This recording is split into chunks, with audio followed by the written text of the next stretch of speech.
So I've decided we've done a lot of these get ready with me videos, and I am tired of putting them to music or explaining what I'm doing. I feel like y'all know what I'm doing. So I decided it would be story time. Couple eggs of knowledge that I'm going to crack for you today in a few minutes while I hurry up and get ready. So I want to tell you how I've stopped fussing at my kids in the morning to get up and go to school. A few things. I was really bad. We were always like running late, and running late really bothers me, so it was always like, get out the door. You know, it was an intense situation, and I hated it, and obviously they didn't love it, but I don't want that to be their memories of like going to school. So I've done a couple of things.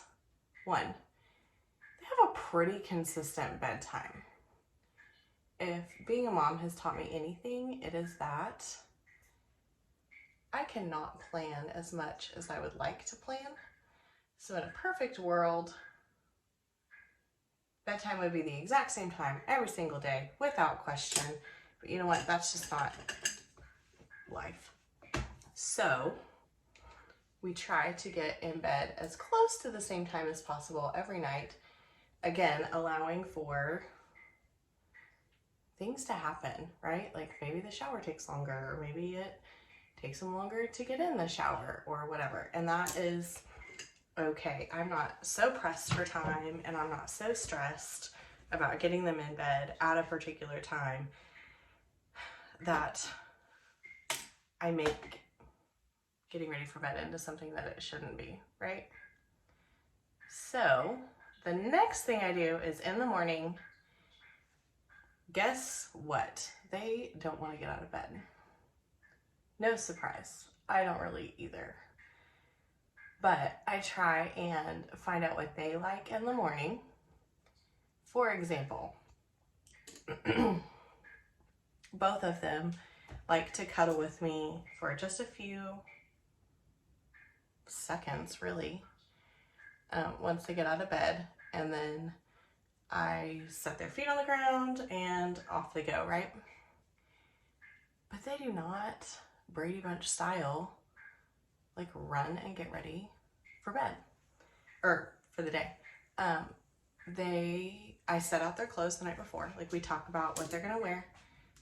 Often I'll let them pick. I'll make modifications if that's necessary.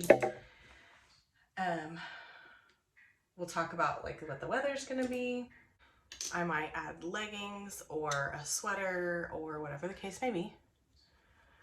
And then I take it and put it in the exact same spot so that in the morning, they don't have to wonder where their clothes are. They know exactly where they are. And as soon as they can get ready, you know, as soon as they can start like moving around, because guess what? They go to the couch and they kind of like veg out there for a couple minutes. Meanwhile, I do remind them like, hey, we got to get brushing our teeth. Hey, we got to start getting dressed. I do like to give them a timeline, like, okay, we've got 10 minutes. Okay, we've got 20 minutes, or whatever the case may be. But probably the biggest tip that I have learned so far is I was noticing as we're leaving, all of a sudden, I'm always getting like, oh, I forgot. I need to take blah, blah, blah for show and tell. Oh, I forgot. I didn't eat breakfast. Oh, I forgot to brush my teeth or put socks on or whatever. So I mean, every day between the two that I have to like manage, right? So I set our time to leave 10 minutes earlier than we actually have to leave. So that,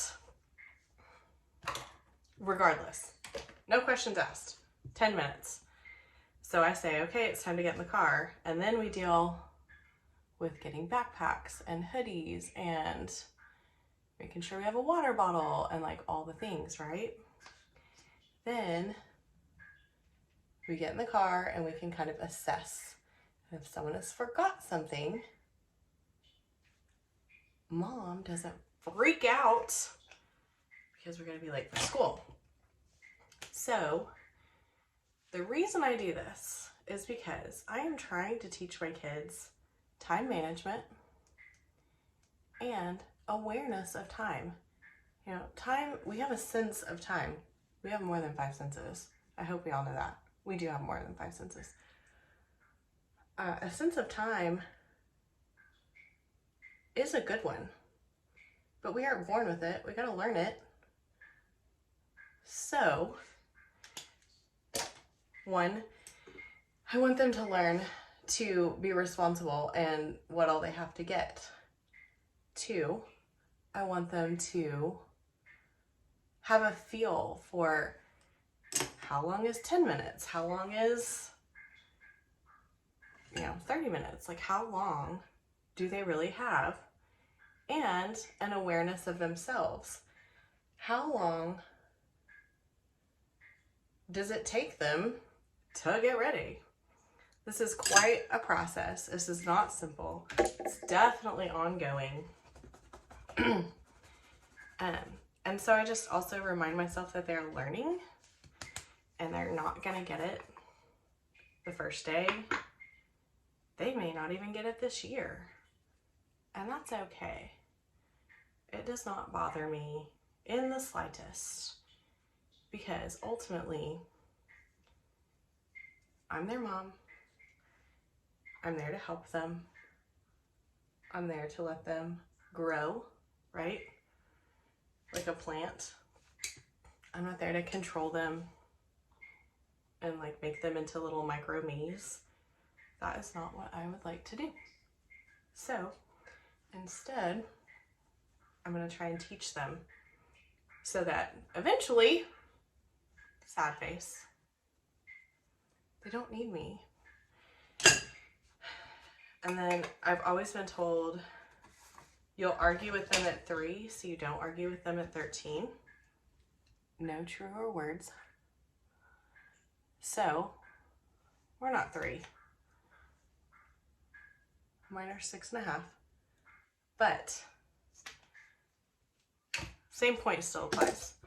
I'm doing it now so that I don't have to do this as much as teenagers. Now, again, as teenagers, they're still babies, right? In the scheme of life, they're still little. So, I understand. I will still need to manage that once they become teenagers. But I am hopeful that they will see value in what I'm doing, that they will grow from it,